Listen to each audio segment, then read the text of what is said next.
Donc là, vous avez une sphère-plan. Pourquoi est-ce qu'on a remplacé ici, dans le modèle du schéma cinématique, le système qui était avec 2 pivots par juste une sphère-plan?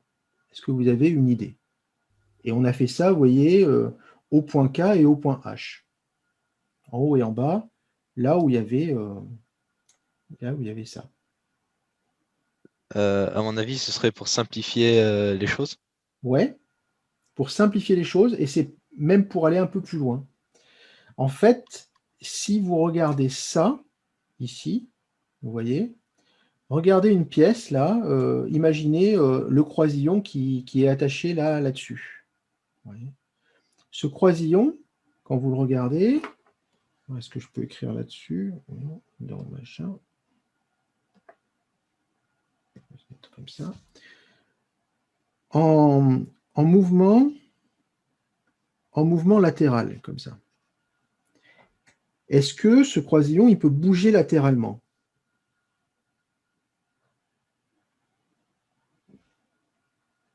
Vous voyez, quand je parle du croisillon, je vais essayer de le colorier, mettre en plus fin, mettre en rouge. C'est cette pièce-là, qu'on retrouve là derrière, qui vient croiser derrière. Là.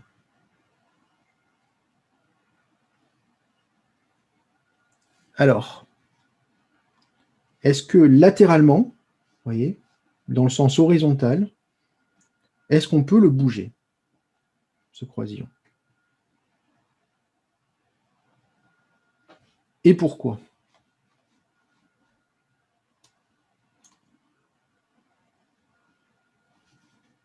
Moi, je dirais non. Oui, Alexander, tu as raison.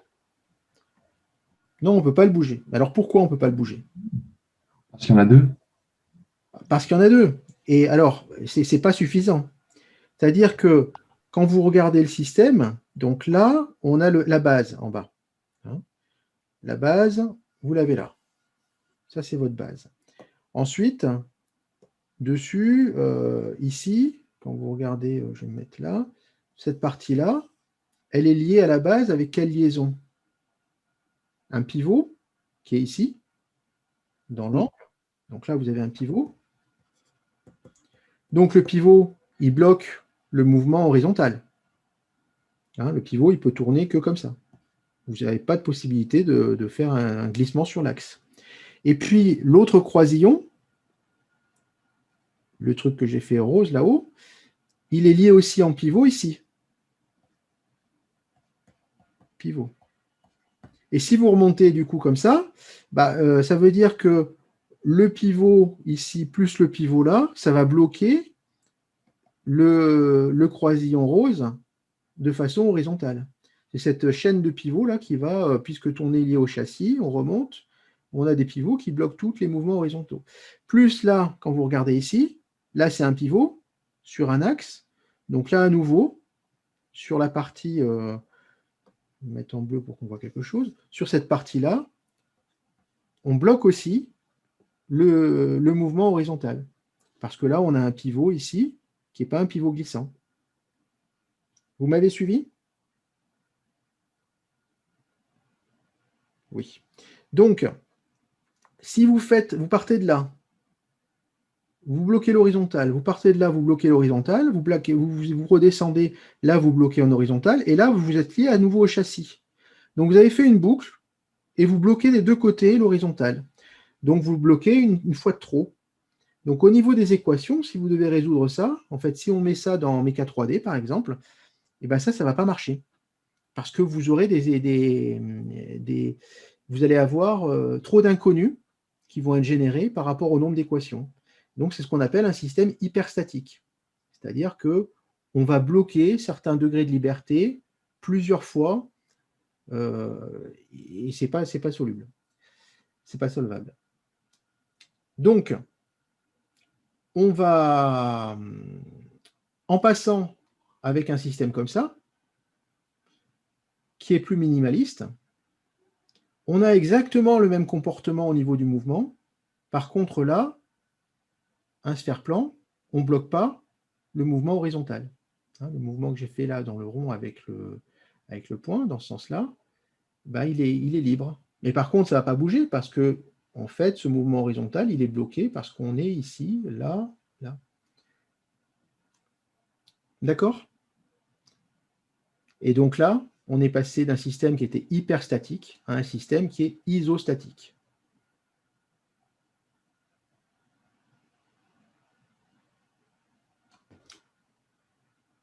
D'accord? Bon. Alors ça, c'était pour vous expliquer un peu le modèle. Mais ce n'est pas évident, ces histoires d'hyperstatisme, puisqu'il faut, quand vous avez un vrai système, il faut adapter le modèle du système pour qu'on puisse résoudre ce système. Et donc, adapter le modèle, c'est le rendre isostatique. Le système, il est conçu comme ça, c'est pour plus de robustesse. Par contre, au niveau du fonctionnement, dans ce cas-là, quand vous êtes hyperstatique, soit il faut un usinage quasiment parfait, c'est-à-dire que dans le domaine d'utilisation, vous avez une géométrie qui est très très juste. Donc en termes d'usinage, il faut faire des pièces précises, il faut que les pièces ne se déforment pas, voilà, ça inclut des contraintes. Ou alors, vous faites un système où vous allez compenser ce problème d'hyperstatisme avec des jeux. C'est-à-dire que là, évidemment, plutôt que faire un pivot qui rentre juste, vous allez faire un pivot, mais par contre, vous allez avoir 2-3 mm de possibilité de débattement sur l'axe, etc. C'est bon pour ça?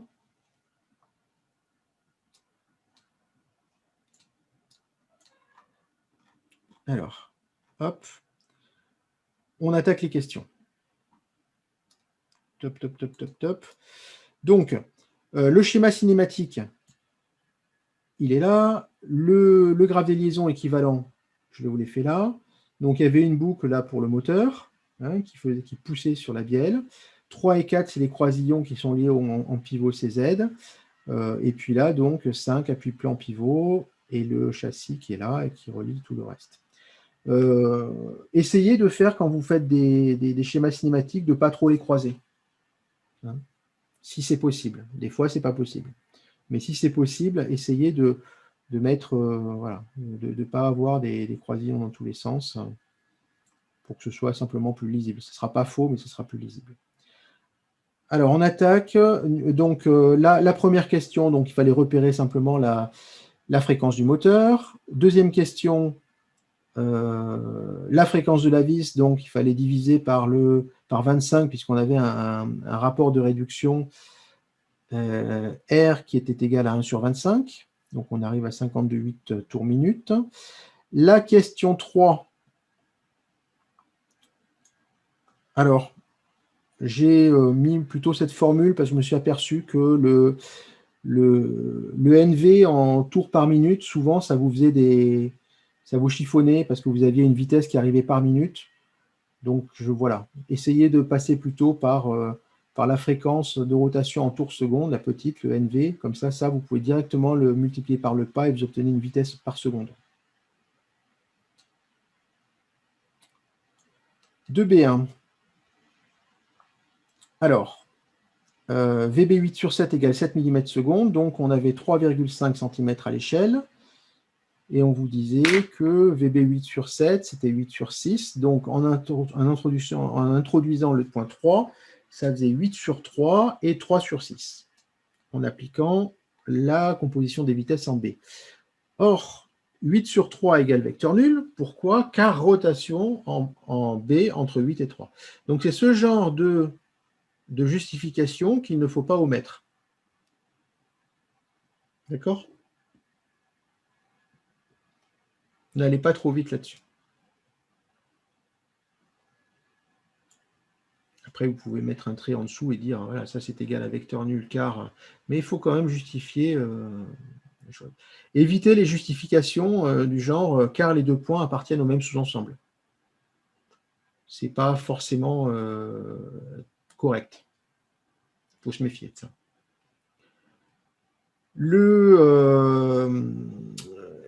La droite support de VB3 sur 1, donc le tracé, orthogonale à BD en B, qui a rotation de 3 sur 1 en D. Et hop, alors je vais aller sur le tracé qui est déjà fait. Alors VB 3 sur 1, du coup, orthogonale à BD ici en B. Donc on a VB 3 sur 1 qui est porté ici.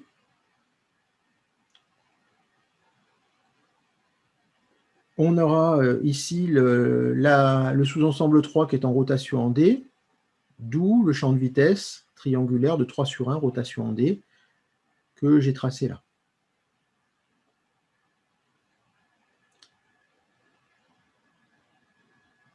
Pas de questions là-dessus?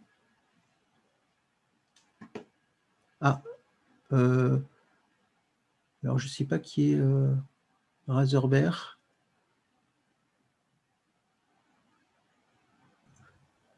C'est Lounès. Ah, en fait, même le son, là, ça sature et j'entends pas. Oui, excusez-moi, j'ai pensé qu'ils me demandaient un pseudo. Je pensais pas qu'ils mettent ça pour la con. D'accord. Ok. Bon, et c'est quoi que tu n'as pas compris? C'était c'était il y a 5 minutes, c'était sur L'isostatisme. l'isostatisme, enfin oui, la différence en soi. Hyperstatisme et je me souviens pas, ça. isostatisme. En fait, bon, on verra ça sur d'autres exemples, mais le hyperstatique, ça veut dire que certains degrés de liberté vont être bloqués plusieurs fois par le système. Ok. Tu vois? Et hyperstatique et isostatique, ça veut dire que tu ne bloques qu'une seule fois. Si par exemple, tu veux fixer, comment dire, tu prends un cadre, hop, si tu prends, je te fais rapidement ça, tu prends un cadre qui est composé comme ça de 4 pivots. Ça, c'est hyperstatique. Pourquoi? Parce que tu peux tourner, donc ouais, si ça tourne, ça fera un petit truc comme un parallélogramme, hein, tu pourras le déformer. Mais par contre, en Z, tout est bloqué. Donc, si tu fixes ça à un support, tu vois que celui-là, si tu le tires vers le haut, la barre de gauche, si tu la tires vers le haut, elle va être maintenue parce qu'elle est reliée au châssis par le pivot d'en bas, mais elle va être aussi reliée au châssis par tout le reste du pivot, et donc le Z est bloqué là, si tu as le Z vers le haut. Donc, ça c'est hyperstatique. Si tu veux faire la même chose en isostatique, tu refais pareil. Par exemple, toc.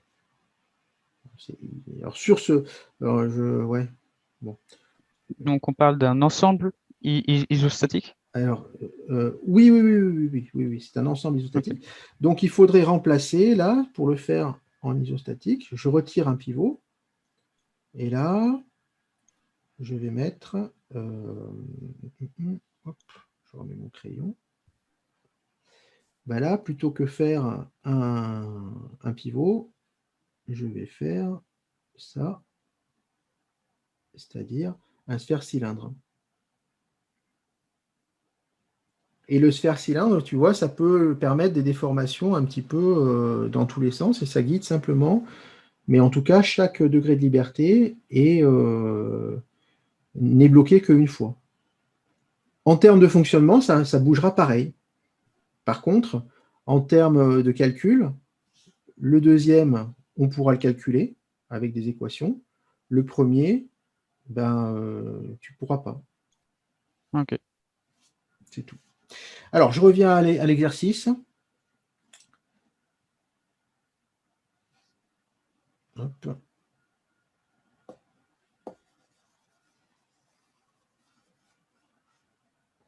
Je reviens à l'exercice. Donc, le champ de vecteur vitesse.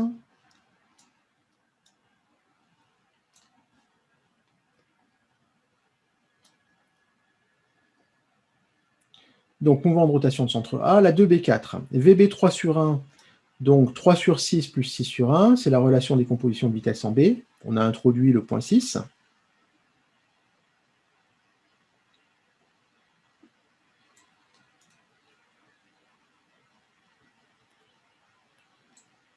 On démontre aussi que 3 sur 6, alors c'était démontré ou donné ça? Je ne sais plus. Non, on vous le donnait. 3 sur 6, c'était 8 sur 7. Bon. Vous avez celui-là. De toute façon, je vais vite là parce que ça a été bien traité, ça. Donc, vous avez ce vecteur-là qu'on a tracé au départ. Oui, on l'avait tracé au départ, celui-là. C'est la vitesse de déplacement de l'écrou par rapport à la vis ou par rapport au bloc moteur. Donc, cet écrou, il se déplace comme ça. Et donc, le VB 3 sur 1, c'est celui-là. Et quand on le mesure, on arrive à environ 9 mm par seconde. Une fois que vous avez fait ça, il faut passer, là on est en B, au point d'appui de l'écrou, au centre donc, de la liaison écrou. Il faut passer en C, le pivot entre 3 et 4. Et donc pour ça, je crois que je l'ai fait en dessous. Alors ça, voilà. J'ai repris le corrigé officiel. Donc vous êtes ici, il faut aller là, sachant que vous êtes sur le même sous-ensemble cinématique qui est en rotation en D. Donc il faut faire tourner ce champ de vecteur vitesse, sachant qu'en plus, BD et BC sont sensiblement de la même longueur. Alors, il y en a quelques-uns, il y en a un ou deux qui m'ont dit que c'était la même longueur, c'est pas faux, hein, si vous mesurez. Alors si on le fait de façon très précise, il y a un petit écart. Vous voyez, si je fais l'arc de cercle qui part de B et qui va vers C, on arrive ici, et le point C, il est juste au-dessus. Donc une fois que vous faites ça, donc votre champ de vecteur vitesse, c'est le B là que j'ai fait tourner.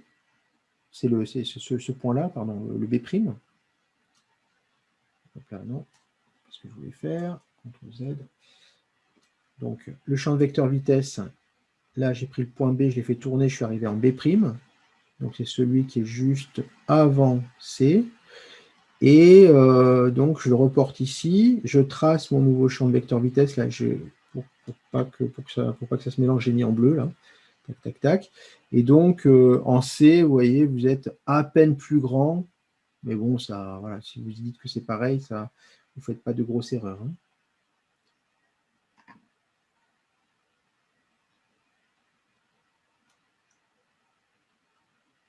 C'est bon pour celui-là?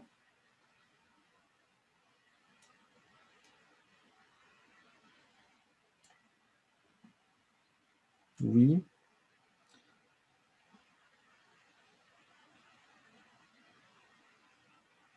Alors, la suite. Alors, dans le sujet, je suis un peu désolé, mais il y avait les 2 dernières questions qui s'étaient effacées, mais la plupart d'entre vous, vous êtes allés quand même au bout parce que vous aviez vu qu'il fallait arriver à déterminer la vitesse de montée du plateau, c'est-à-dire VE 5 par rapport à 1. Donc, vous l'aviez fait. Alors, comment faire pour trouver VE 5 sur 1 ? Bah, soit... Alors, dans le sujet d'origine, je l'ai remis à jour. Hein, les 2 questions avaient sauté. Dans le sujet d'origine, il disait directement faites avec l'équiprojectivité. Donc, l'équiprojectivité, ben, les 2 points appartiennent, donc le point C et le point E appartiennent à 4. Donc, ils appartiennent au même sous-ensemble cinématique. Le point C, on a déterminé sa vitesse. C'est VC 4 sur 1. Le point E, on a l'orientation. On a la droite support qui est verticale. Donc, c'est ce qu'il nous faut pour faire l'équiprojectivité. Donc, on trace CE. On projette le VC 4 sur 1 sur CE. Cette longueur-là, on la reporte là. Et on reprojette à l'envers pour aller ici, pour retrouver la longueur de celui-là.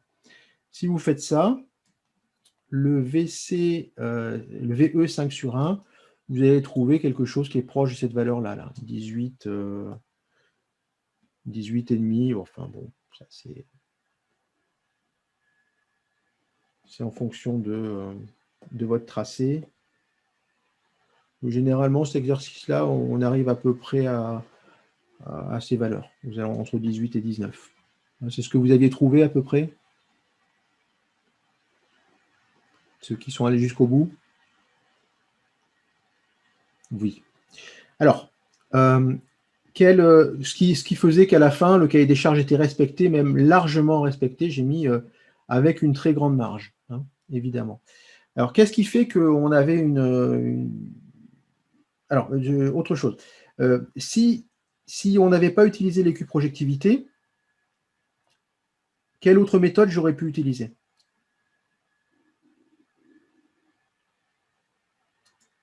Je vais me mettre sur l'autre. Je vais me reprendre.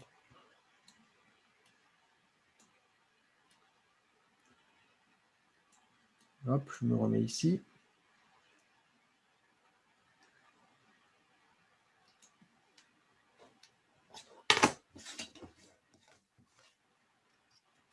Donc, je sais qu'en E, je suis vertical. Alors, hop. Je sais qu'en E, je suis vertical. Donc, je suis, hop. Donc là, c'est delta V E5 sur 1. Ouais, on peut faire le champ des vecteurs, mais est-ce que ça va être suffisant? Je sais qu'en C, ici, toc, je suis comme ça. Donc là, je vais C. Et je suis orthogonal à C. Donc ma vitesse en C.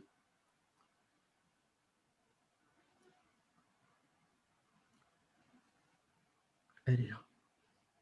Alors, elle est pointée. Est-ce que je vais le corriger?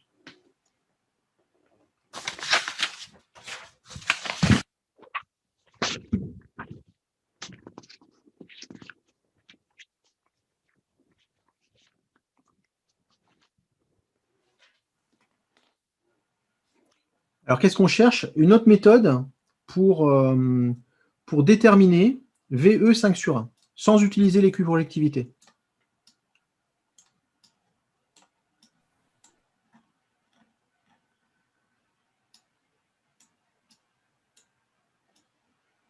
Donc, VE, il est...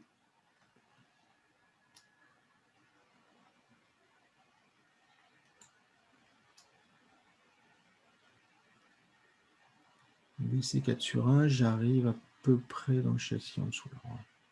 Juste pour avoir la longueur du vecteur VC 4 sur 1 que je regarde là, parce que je ne vais pas tout refaire le tracé, à peu près là, dans le châssis.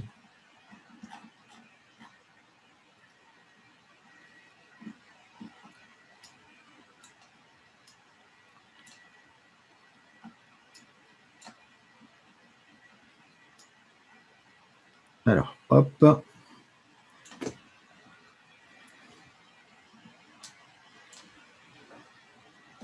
Mettre en rouge. Donc, il est à peu près là.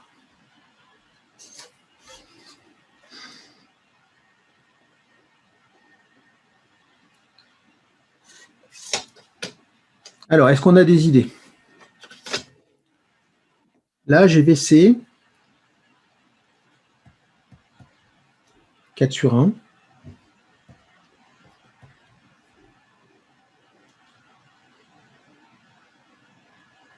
Qu'est-ce que je peux faire pour arriver à trouver VE 5 sur 1 sans utiliser l'équiprojectivité? Très bien, on pourrait utiliser le centre instantané de rotation. Alors, il se situe où, ce centre instantané de rotation?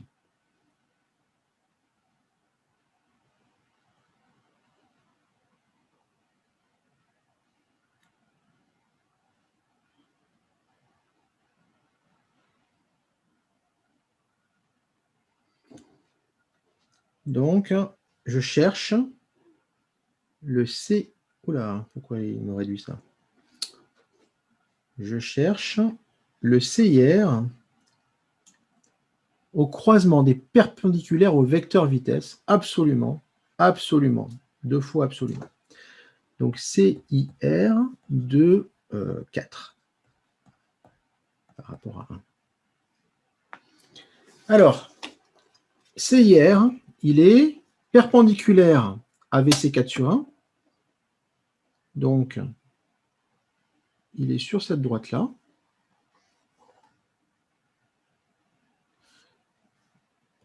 Et il est perpendiculaire à VE 4 sur 1 qui est égal à VE 5 sur 1. Donc, il est perpendiculaire à ça. Toc, toc.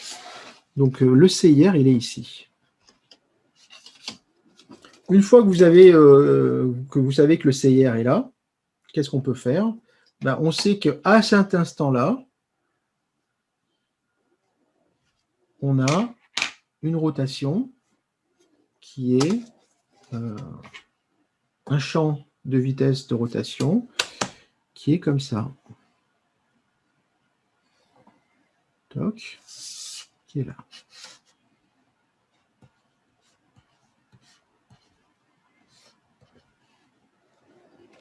Et donc, on va faire tourner ce champ de vecteur vitesse pour l'amener vers le point E. C'est-à-dire que vous allez prendre la longueur ici cassée, vous faites tourner avec votre compas, hop, vous ramenez ici. Alors, je crois que c'est 6,5, donc j'arrive là. Donc là, je vous fais comme ça. Toc, toc, toc, toc, toc. Donc là, ça aurait le point C'. Mon C, là, en C, la VC, elle mesurait 4,7 à peu près. Après, c'est pour vous faire voir la démarche. Hein. Pour faire, là, sur l'écran, c'est peut-être moins facile.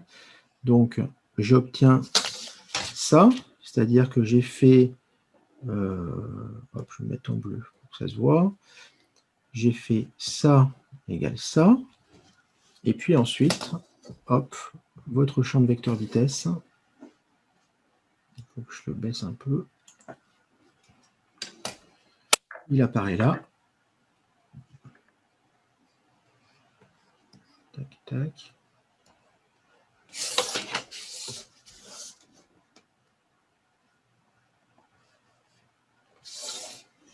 Et donc, voilà.